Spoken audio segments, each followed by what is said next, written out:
நீங்கள் பார்த்துக் கொண்டிருப்பது உங்கள் விஜய்.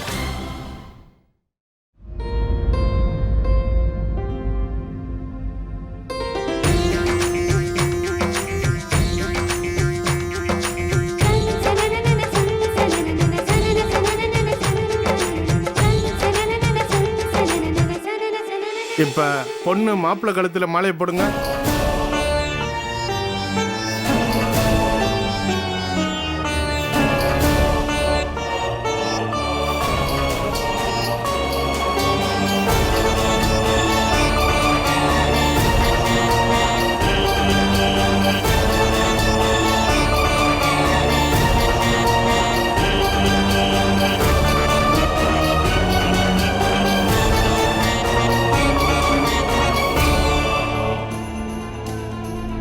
ஓ, அண்ணனுக்கு அவசரத்தை பத்தியா? அண்ணா, நீங்க பின்னாடி வாங்க.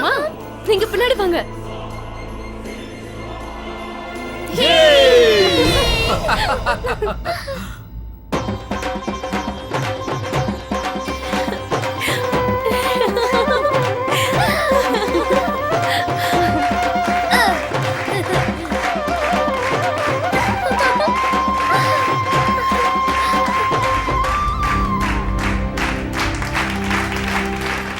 நீங்க வேணா பாருங்க, நான் நிச்சயமா உங்களோட கனவை நிறைவேற்றுவேன். இன்னும் 2 வருஷத்துல உங்க சந்தியா IPS சந்தியாவா மாற போறா.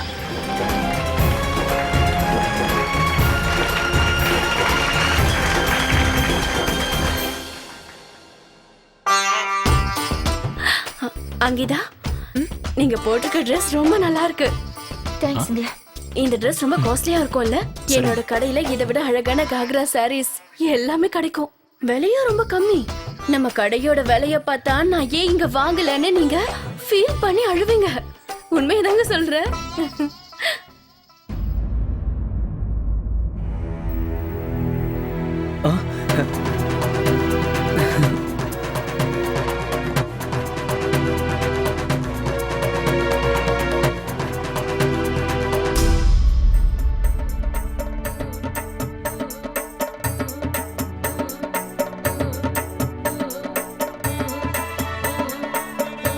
வாங்க சார், வாங்க.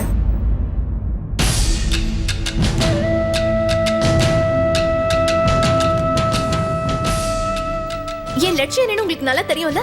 எனக்கு இருக்கிறது ஒரே ஒரு கனவு தான். நான் எப்படியாவது IPS ஆகணும். வாங்க வாங்க. வாழ்த்துக்கள். Hello sir.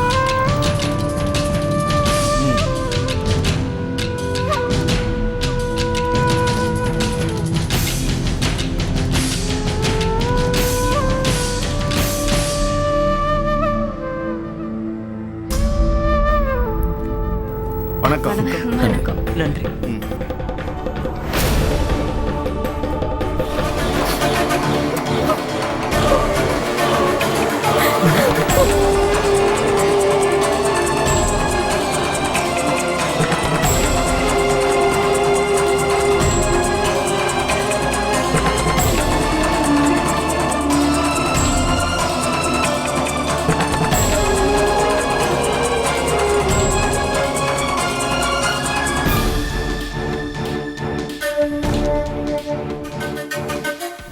என்ன சம்பந்தி இது?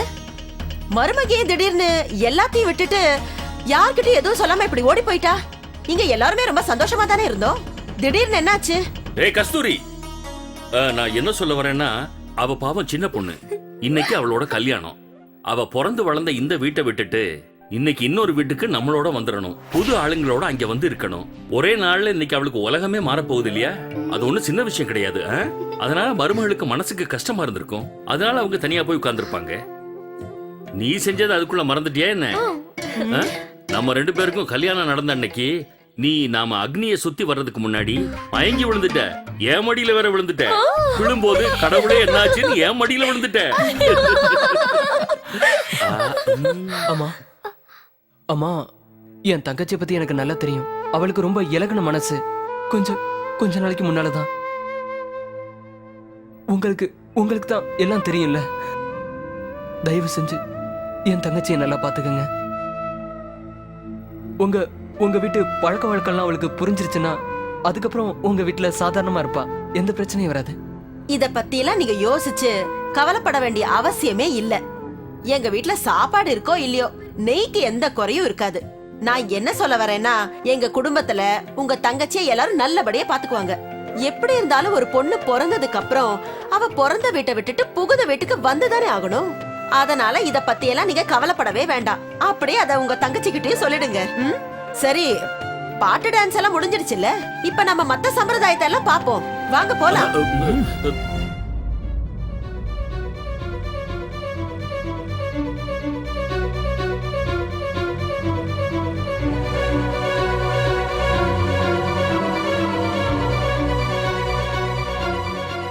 என்ன எழுதிட்டு இருக்க சந்தியா?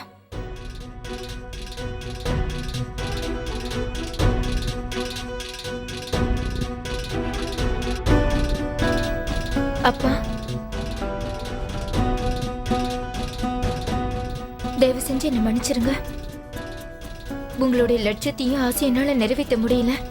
நான் இப்ப ரொம்ப பெரிய தப்பு பண்ணிட்டேன். என்னை பொறுத்த வரைக்கும் இது ரொம்ப பெரிய தப்பு.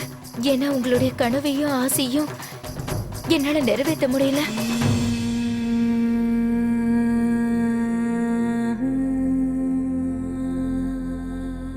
அண்ணி, அந்த கடவுள் கிட்ட நம்ம எதையாவது கொடுக்கணும்னு நினைச்சா கோபத்துல இருக்கிற அக்னியில் அதை போடணும்னு சொல்லுவாங்க.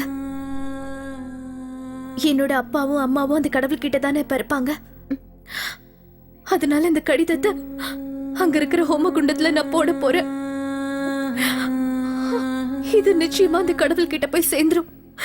அந்த கடவுள் இது அப்பா கிட்ட கொடுத்துருவாரு. அப்புறம் அப்பாவும் அம்மாவும் என்ன மன்னிச்சிருவாங்கல்ல அண்ணி?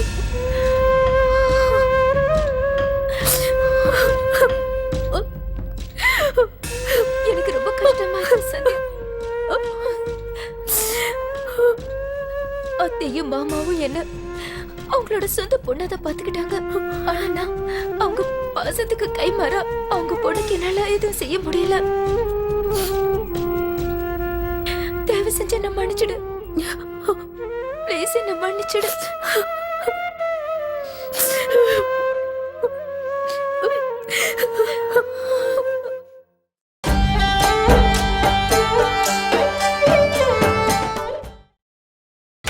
நீங்கள் பார்த்துக் கொண்டிருப்பது உங்கள் விஜய்.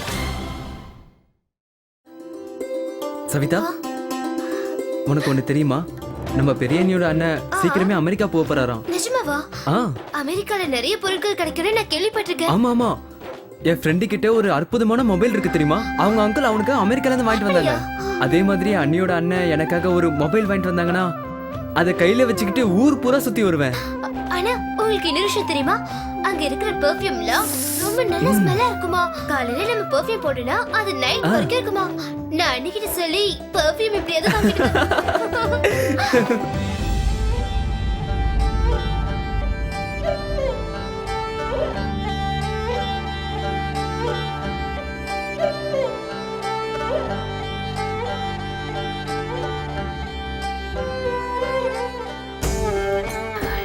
சந்தியா, இந்த வளையல எனக்கு உங்க அம்மா கொடுத்தாங்க. நலங்கு வைக்கும்போது கொடுத்தது. இந்த வளையலோட சேர்த்து எனக்கு ஒரு விஷயமா சொன்னாங்க. கல்யாணம் முடிச்சு புருஷன் வீட்டுக்கு போற ஒவ்வொரு பொண்ணுக்கும் இந்த விஷயம் தெரிஞ்சிருக்கணும். இந்த முதல் வளையலுக்கு பொறுமைன்னு அர்த்தம். ஒவ்வொரு சுமங்கலிக்கும் கண்டிப்பா இருக்க வேண்டியது. அந்த கடவுள் உனக்கு எல்லா நிலையிலயும் பொறுமை கொடுக்கணும். அப்பதான் உன்னால எதையும் சமாளிக்க முடியும். என் மாமியார் கிட்ட நான் எவ்வளவு கஷ்டப்பட்டிருக்கேன்னு தெரியுமா? ஏதாவது சின்ன தப்பு செஞ்சா கூட அவங்க இஷ்டத்துக்கு வாய்க்கு வந்தபடி திட்டுவாங்க. அவங்க திட்டுறதெல்லாம் காது கொடுத்து கேட்க முடியாது தெரியுமா? அவங்க செஞ்சதும் சரிதான். ஏன்னா மருமகளை எல்லாம் கைக்குள்ளதான் வச்சுக்கணும். இல்லனா மருமக எல்லாம் தலைமையில ஏறி டான்ஸ் ஆட ஆரம்பிச்சிருவாங்க. ரெண்டாவது வளையல் புரிஞ்சுக்கிறது. ஒரு மருமகளா மாமியார் வீட்டுக்கு போனதுக்கு அப்புறம் அங்க இருக்கிறவங்களோட விருப்ப புரிஞ்சுக்கிட்டு அதுக்கேத்த மாதிரி நடந்துக்கணும். எதிர்த்து பேசக்கூடாது. புது மருமக வீட்டுக்கு வரும்போது அவளை முழுசா மாத்தி நம்ம வீட்டுக்கு தகுந்த மாதிரி மாத்தி அமைச்சுக்கணும். அப்பதான் அவ எந்த வீட்டுக்கு போறாளோ அந்த வீட்டுக்கு ஏத்த மாதிரி அவளை மாத்தி அமைச்சுக்குவா. மூணாவது விஷயம், நீ அந்த வீட்டோட மகாலட்சுமி. நீ என்ன வேலை செஞ்சாலும் சரி, அந்த வீட்டுல எல்லாரும் உன்னை மதிக்கிற மாதிரி இருக்கணும். எவ்வளவு வேலை செஞ்சாலும் சரி, மருமகளை பாராட்டுறது அவளை தலை மேல தூக்கி வச்சுக்கிறதுக்கு சமம். அதுக்கப்புறம் வீடே கைய விட்டு போயிடும். நாலாவது விஷயம், நம்பிக்கை. மருமகளா போனதுக்கு அப்புறம் ஒரு பொண்ணுக்கு இது ரொம்ப முக்கியம். மாமியார் வீட்டுல இருக்கிற எல்லாரோடைய நம்பிக்கையும் பெறணும், அவங்க மனசுல இடம் பிடிக்கணும். இந்த காலத்து பொண்ணுங்க எல்லாம் என்ன பொறுத்த வரைக்கும் ஒரே மாதிரி தான் இருக்காங்க. வந்த உடனே மனசுல எப்படி இடம் பிடிக்கிறதுன்னு பாக்குறாங்க. அதுக்கப்புறமா புருஷனை மயக்கி தனி கொடுத்துன்னு போயிடுறாளுங்க.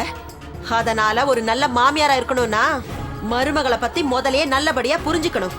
அப்புறம் அவளை கைக்குள்ள போட்டுக்கணும். 5வது விஷயம் மன்னிப்பு. எப்ப என்ன தப்பு செஞ்சாலும் சரி, மன்னிப்பு கேட்க மட்டும் நீ தயங்கவே கூடாது. ஏன்னா நீ ஒரு அடி எடுத்து வச்சேன்னா உன் புகுந்த வீட்டுல இருக்கிறவங்க 4 அடி எடுத்து வைப்பாங்க.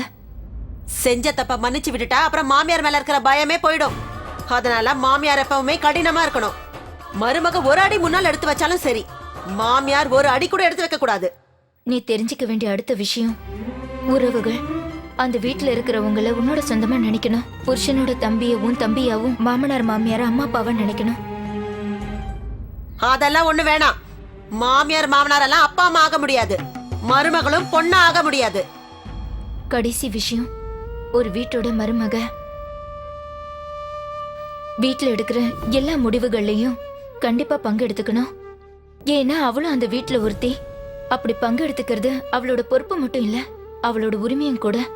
இங்க பாருங்க, ஒரு வீட்டு மருமக சமையல் அறைய விட்டுட்டு ஹால் வரைக்கும் வந்துட்டான்னா அந்த வீட்டு பெரியவங்களோட கைய மீறி அந்த பொண்ணு போயிட்டான்னு அர்த்தம். மருமக செய்ய வேண்டிய வேலை சமைக்கிறது மட்டும்தான். மிஞ்சி போனா அவங்க எடுக்கக்கூடிய முடிவு என்னன்னு தெரியுமா? செய்யற பொரியல்ல எவ்வளவு உப்பு போடலாம், என்ன பண்ணலாம், இதை தவிர எந்த விஷயத்தை பத்தி பேசுறதுக்கும் அவங்களுக்கு உரிமையும் கிடையாது, பேசவும் கூடாது. நீ புது வீட்டுக்கு போக போற. இந்த வீட்டோட நினைவுகளோட அம்மா எனக்கு சொல்லிக் கொடுத்த விஷயங்களையும் நீ நிச்சயமா ஞாபகம் வச்சுக்கணும். நாளைக்கு என்ன நடக்க போகுதுன்னு யாருக்கும் தெரியாதா?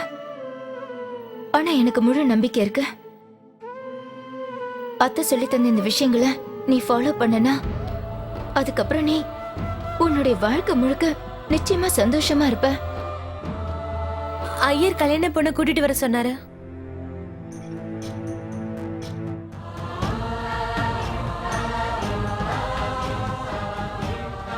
வா போலாம்.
பொண்ணோட அண்ணி வந்து பொண்ணு மாப்பிள்ள பின்னாடி நில்லுங்க.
பொண்ணோட அண்ணன் முன்னாடி வாங்க.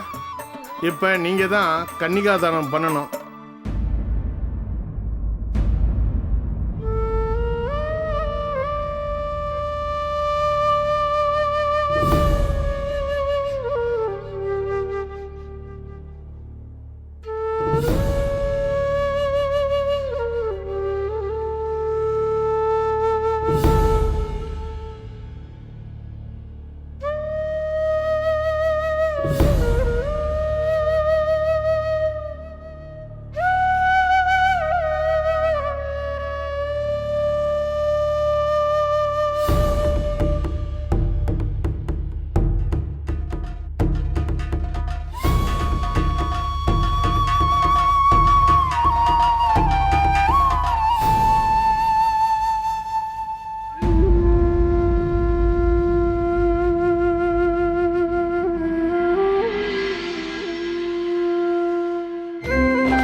அண்ணா இப்ப நீங்களும் ஃபேமிலி பர்சன் ஆயிட்டீங்க.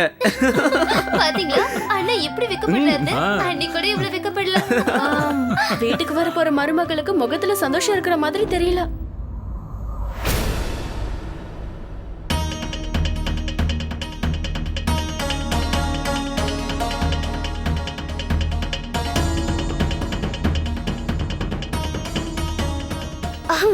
ஆமாமா அண்ணியே சிரிக்க மாட்டேங்கிறாங்க.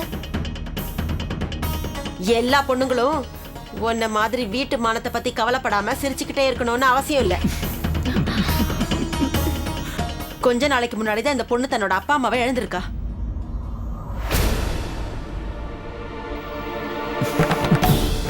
இந்த நிலைமையில இந்த பொண்ணு சிரிச்சிருந்தா ஒரு நாளும் இந்த கல்யாணத்துக்கு நான் சம்மதிச்சிருக்க மாட்டேன்.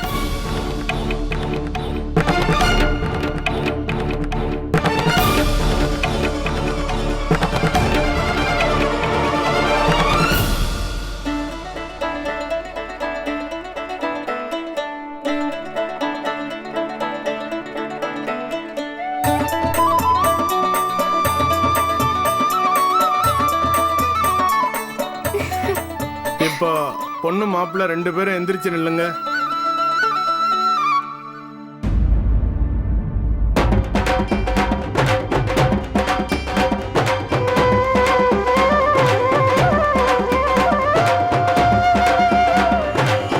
सुख दुःखानि सर्वाणि त्वया सह विभज्यते यत्र त्वं त्वहं तत्र प्रथमेसा ब्रवीदम्. முதல் சத்தியத்தை செஞ்சு கொடுங்க. நாங்கள் 2 பேரும் சேர்ந்து எப்போவும் ஒன்றா புருஷன் பொண்டாட்டியாக சந்தோஷமாக இருப்போம். எங்கள் கல்யாண வாழ்க்கையை கெடுக்கக்கூடிய எந்த ஒரு சக்தியையும் நிச்சயமாக கிட்ட வரவே நாங்கள் விட மாட்டோம். எங்கள் வாழ்க்கையில் தடங்கள் வராமல் ஜாக்கிரதையாக இருப்போம்.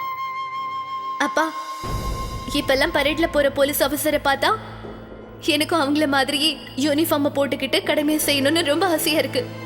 நான் என்ன சொல்லுவேன் தெரியுமா? என் பேரு சந்தியா, நான் சத்தியம் செஞ்சு கொடுக்கறேன். இது என்னோட வாக்கு. நான் என்னோட நாட்டையும் என்னோட நாட்டு மக்களையும் எல்லா விதமான ஆபத்துல இருந்தும் காப்பாத்துவேன். எப்பவுமே நான் ஒரு நல்ல போலீஸ் ஆபீசரா இருப்பேன்.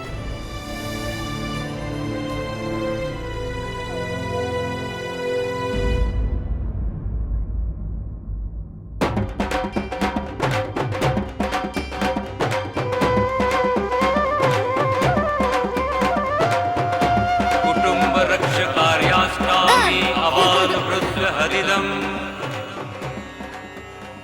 आस्मि नास्ति च सन्तु. ரெண்டாவது வாக்கு என்னன்னு சொல்லுங்க. எந்த நிலைமை வந்தாலும் சரி தைரியமாக இருப்போம். எங்கள் வாழ்க்கையில் கடைசி வரைக்கும் ஒருத்தருக்கு ஒருத்தர் பக்கபலமாக இருப்போம்னு அந்த ஆண்டவனை சாட்சியாக வச்சு வாக்கு கொடுக்குறேன்.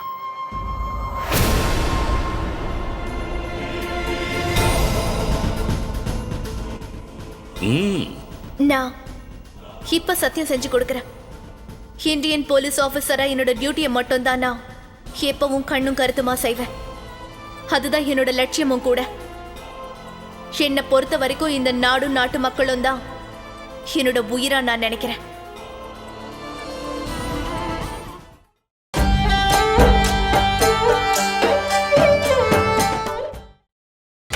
நீங்கள் பார்த்துக் கொண்டிருப்பது உங்கள் விஜய்.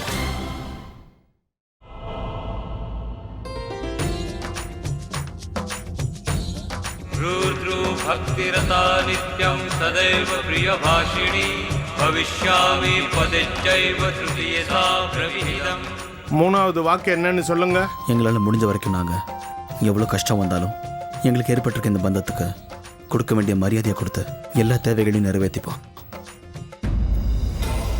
நான் இப்ப சத்தியம் செஞ்சு கொடுக்கறேன். இந்தியன் போலீஸ் ஆபீசரா என்னோட டியூட்டியை மட்டும் தான் நான் எப்பவும் கண்ணும் கருத்துமா செய்வேன். அது மட்டும்தான் என்னோட வாழ்நாள் முழுவதும் என் லட்சியமா இருக்கும்.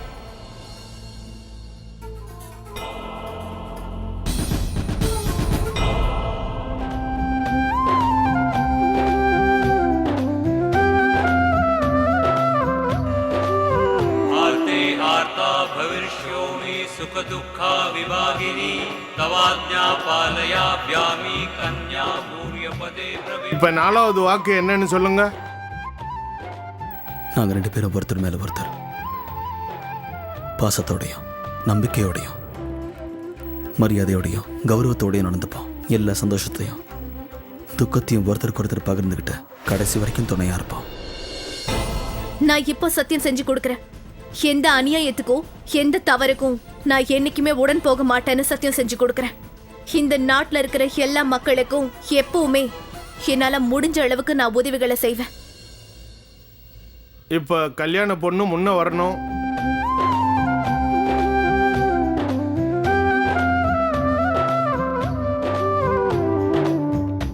ऋतुकाले शुचि स्नाता त्रिनित्यानि त्वया सह नहि परतरं यायां कन्या पंपपदे ब्रवीत्.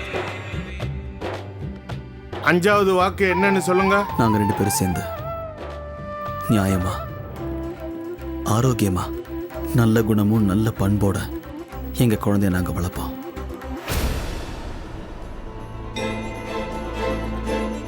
நான் பதவிக்கு வந்ததுக்கு அப்புறம் என்னோட பொறுப்புகள் எல்லாத்தையும் நான் நிறைவேற்றுவேன். நான் செய்ய வேண்டியதை எப்பவும் நியாயமா எந்தவித வேறுபாடும் இல்லாம நிறைவேற்றுவேன்.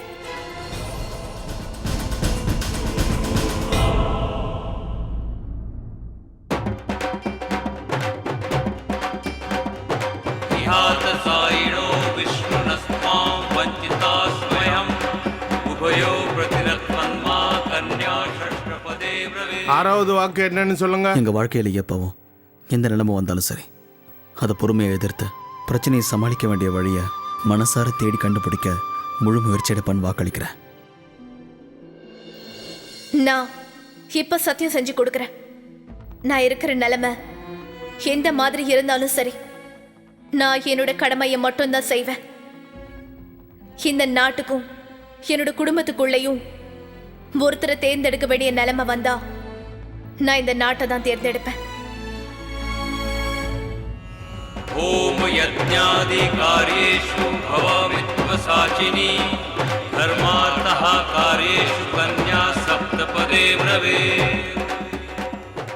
இப்ப கடைசியா ஏழாவது சத்தியம் செஞ்சு கொடுங்க. நாங்கள் 2 பேரும் முழு மனசோட ஒருத்தருக்கு ஒருத்தர் துணையா கடைசி வரைக்கும் இருப்போம். வாழ்நாள் முழுக்க நல்ல கணவன் மனைவியா இருப்போம். நல்ல நண்பர்களா நல்ல தோழர்களா நல்ல வாழ்க்கை தலைவர்களா இருப்போம். நான் சந்தியா என்னோட வாழ்க்கை நான் இதுக்கப்புறம் என்னோட சுவாசங்கள் நான் எடுத்து வைக்கிற ஒவ்வொரு அடிகளும் இனிமே இந்த நாட்டுக்காக மட்டும்தான். என்னை பொறுத்த வரைக்கும் இனிமே இந்த நாடு மட்டும்தான் எனக்கு முக்கியம். ஜெய் ஹிந்த். ஜெய் ஹிந்த்.